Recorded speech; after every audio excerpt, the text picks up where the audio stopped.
Pocket.com.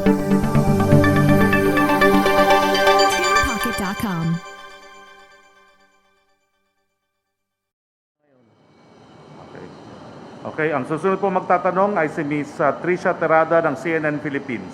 Hi, good evening, Mr. President. Good to see you po.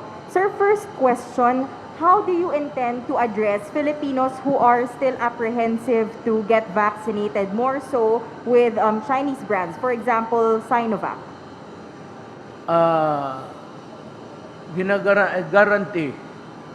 I am giving the guarantee that it is effective. That efficacy is good. Ngayon, yung ayaw magpabakuna, wala akong magawa para sa inyo. Or you might want, at least you know, in your lifetime, may kilala kang doktor. Magtanong ka na lang sa doktor kung anong mabuti sa iyo. Kagaya namin, 70 above are discouraged from getting it. Pero ako, since I get to go around and meet people to travel, baka kailangan ko. You ask yung guideline ng WHO, wala. Yung 70 above, wala na. Patay na yan.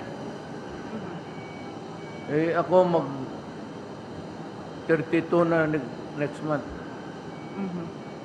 Sir, experts are saying na mas mahihikayat po yung publiko na magpabakuna when they see leaders or influencers getting vaccinated.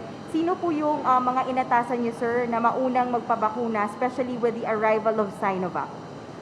May naatasan po ba kayong mga cabinet members or officials from your government? My doctor has in mind, it's a Chinese brand still, pero hindi ito.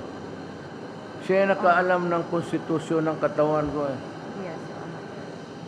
Pero sir, may officials po ba kayo or cabinet members na aatasan na manguna po sa pagpapabakuna to represent the government? Magsabay-sabay kami pagdating.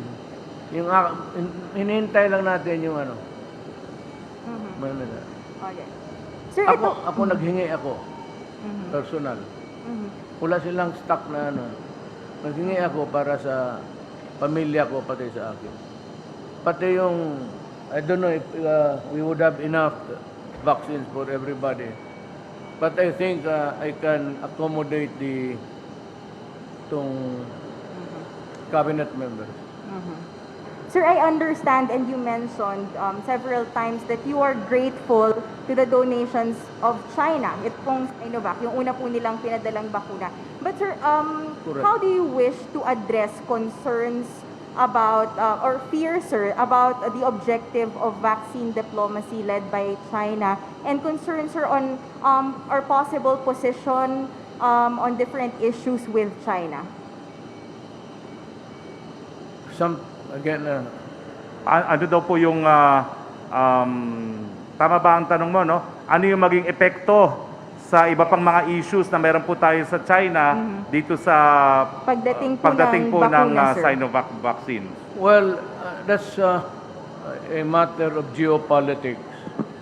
I have made a declaration that we will adopt an independent foreign policy, which means to say that, one, I assured China that I will not allow nuclear armaments of America to be stored in the Philippines.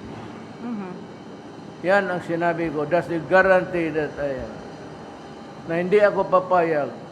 Not because it will antagonize China, but it is in the Philippine Constitution which prohibits the presence of nuclear armaments in the country.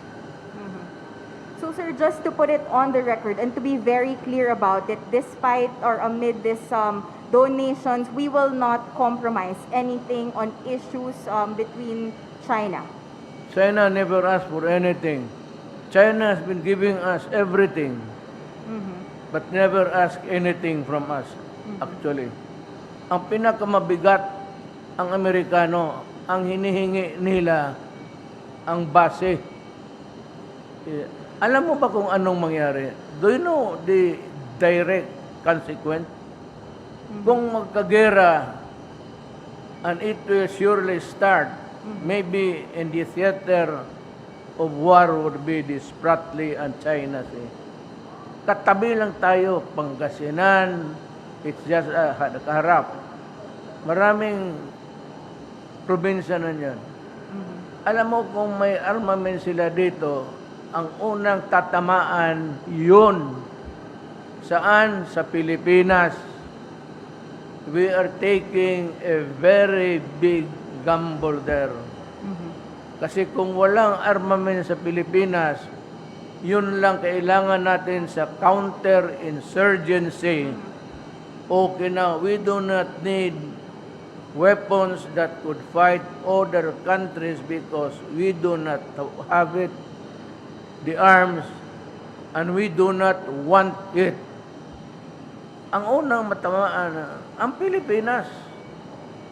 Kasi nandito yung base, nandito yung mga armas nila. The arms are stored everywhere in the Philippines. Baka hindi ninyo alam. May mga depots all around the Philippines where the arms are. Sinabi ko sa kanila, I cannot stop you because we have yet to renegotiate the visiting forces agreement. But I'm warning you that if I get hold of a hard information that the nuclear armaments are here brought by you, I will immediately ask you to go out and I will terminate the visiting forces agreement. Ora mismo. Sir, maybe one last question, not related to vaccine since sir, matagal-tagal din po namin kayo hindi nakausap. Sir, there are growing calls for your daughter, Davao City Mayor Inday Sara, to run for president. Nabanggit niyo po na ayaw niyo po siyang patakbuhin. But is this final, sir? Or is this still up for reconsideration, considering na marami pong gustong tumakbo yung anak po ninyo? Pinal na ba ho yung advice nyo raw po na ayaw nyong patakbuhin si Inday Sara or pwede pa itong ma-reconsider sa dami po ng calls para tumakbo po si Inday Sara? Si Sara ayaw because may anak kasi yung tatlo. Maliliit pa eh. Maliliit pa. Gusto niya na mag-focus muna siya sa family affairs. But sabi niya sa akin, marami pa naman panahon and she used my favorite statement. Sabi niya, kung gusto ng Diyos maging presidente rin ako kagaya sa iyo, maging presidente ako. Hindi kailangan ngayon. She wants me, but if she does not want, if God does not want me to be president, I will not have that chance and no more. Ganon rin. Alam mo, the presidency is a gift from God. Wala kang ano dyan. Ayaw niya ngayon. At sabi niya, kung ma-presidente siya, just assuming, after 6 years, bata pa siya, anong gawin niya? As an ex-president, hindi siya makatrabaho, hindi siya maka-appear ng korte, presidente ka na. At sabi ko, mabuti sana kung maganda yung sweldo, makapag-ipon ka. Pero wala ka naman ng ambisyon, diyan ka lang, trabaho, wala kang nothing to Thank you, sir. absolutely. Salamat po, sir. Ang susunod po magtatanong si Mela Lesmoras ng PTV4. Hi, good evening po, sir. Ngayong may bakuna na, sir, sa Pilipinas at nalalapit na rin ang anniversary ng community quarantine sa bansa, paano nyo po i-assess o bibigyan ng grade ang ating government sa pagtugon sa COVID-19 pandemic? Paano? I-assess yung pagtugon ng gobyerno sa COVID-19 pandemic ng IATF at ating national government po? Paano daw po ang pag-assess sa response natin sa pandemic ngayong dumating na po ang mga bakuna? Paano po natin a-assess yung ating response grade. sa COVID-19 ngayong nandito na po ang bakuna? Oh, well, it would be, we must apply it as kung maubos ng isang araw yan, ituro ko yan isang araw. As fast as we can. But look, the Philippines is not Manila alone. Remember that. So may mga syudad, Lawag, Cebu, Davao, Cagayan, Dumaguete, Bacolod. Bigyan mo rin yan eh. Hindi basta-basta na ibigay mo lang lahat dito sa Maynila yan. It would not be fair. Yung lalo na kung may mga gusto, ibigay mo. Pero ratio and proportion. Mas maraming tao dito sa Metro Manila kaysa mga probinsya. Pero in the meantime, na wala pa tayong sufficient supply for everybody, ano yung damating ngayon at next week, paghati-hatian natin yan na ratio and proportion. Para naman sabihin ng the rest of the Philippines, aba, nakakalimutan tayo. Tell Duterte that there are Filipinos over here, so many hundreds of miles away. Sir, kung may nakikita po kayo, Mr. President, na dapat pang i-improve, saan po yun? Ano po yung ng grade, yung IATF, mga LGU, ano po ang ibibigay niyong grade sa COVID-19 response ng ating mga opisyal po? It's either my ear is failing me, which actually is, mahina andito ko kasi na I have a fractured at the back. May nagpuputo dito. Wala na ako dito. So, I have to, ito yung ear. Mr. President, kung bibigyan po natin ng grade or grado yung ating IATF, yung mga LGU, sa COVID-19 response ng government, paano po natin sila i-assess at ano po yung mga nakikita pa nating pwedeng improvement ng government against COVID-19? Well, that is, yung Department of Health is not a department alone. It is a structure all over the Philippines.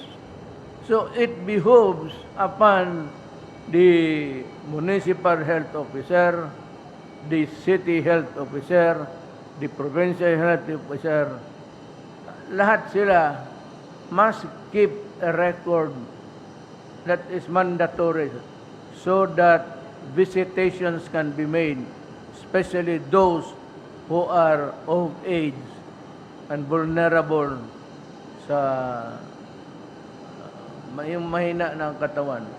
I really do not know why they wanted to, or why they just exclude the mga 70 above, wag na.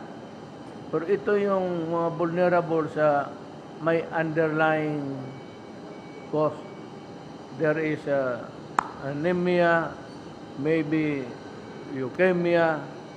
Ito yung bukang ayaw na atang injection. Kung gano'n, ayaw mo injection, gusto mo mamatay na lang. Sir, may last question po. Ngayong may bakuna na, kailan po natin nakikitang babalik sa normal ang Pilipinas? In about maybe early mga year 2-3. Not the 2-2. Ito ngayon hanggang katapusan ng buwan, paspasan tayo. Early, the first, maybe first or second quarter of year 2023. Baka. Thank you po, Mr. President. tulong ng Diyos. Okay. Ang huling magtatanong po ay isang reporter ng Chinese TV, CCTV, si Miss Wang Zhengzheng or si Yellow. Magandang gabi, President. Nice to see you again. My first question is, today the arrival of first batch of Chinese vaccine shows the Chinese government fulfilled its commitment. So what's your comment on this? Do you think that this vaccine can help the Philippines to recovery of the economy and bring our Filipinos people's life back to normal? Yes. The vaccine that China donated could greatly help in the recovery of the economy. And it starts now. Not really now, but maybe tomorrow once we begin the rollout. And slowly, those persons who got the vaccines can go to work again and businesses will open. The reason why the businesses are closed is because there are no workers. Everybody is afraid to go out because of the absence of the vaccine. But with the help of China, and please convey my gratitude, xie to the Chinese government and people. It will greatly help and thereby promote a healthy trade and commerce with China. Okay, President, I would also like to know, during your remarks, you mentioned that the vaccine should be made as the global public goods. That's also the commitment of Chinese President Xi Jinping. And China has already donated the vaccine to more than 50 countries worldwide. What's your comment on this issue? I have to translate it. Oh, please repeat the question. I couldn't understand also the question. Slowly. Okay. During President's remarks this afternoon, he mentioned that the vaccine needs to be made as global public goods. That's also the commitment of Chinese President Xi Jinping. Chinese government right now already donated the vaccine to more than 50 countries. So I would like to know the comments from the President. Comments daw po ninyo dun sa sinabi ni President Xi na gusto niyang ibigay sa maraming mga lokal na mga iba pang mga bansa itong bakuna na galing sa China. Komento lang po dun sa sinasabi nilang they want to distribute the vaccine to as many other countries. China has a good spirit. The people are kind, and the government is very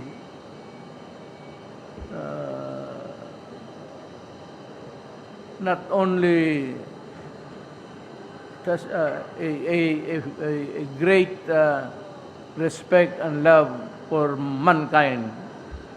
Now, this will help along, ano yung tanong na? Ano pa yung comment nyo lang dun sa sinabi daw po ni President Xi na they want to share the vaccine to as many countries? Well, let me announce it again. China has donated vaccines everywhere for those countries who need help and do not have the money ready for the poor countries. China donated, but the protocol was you have to get the vaccine in China using your own transportation and bring it back, the medicine, to China. The Philippines, as of now, is the only country where China delivered using a military plane the vaccines to the Philippines. That is how good China is to us. Xie. Thank you, Mr. President. And also, the last question, I would like to know, during your remarks, you said you would like to visit China soon. and to take the message to President Xi Jinping personally. So I would like to know which city you would like to visit this time, and what kind of message you will bring to President Xi. Maybe I'll go to Xiamen. There's a school built to honor my mother. You know, my mother was one of the first educators of the Chinese school in Davao. I said, when you are, you have Chinese blood, you are the wife, you get, in 1950, we migrated to Davao, and my mother was able to get a job immediately.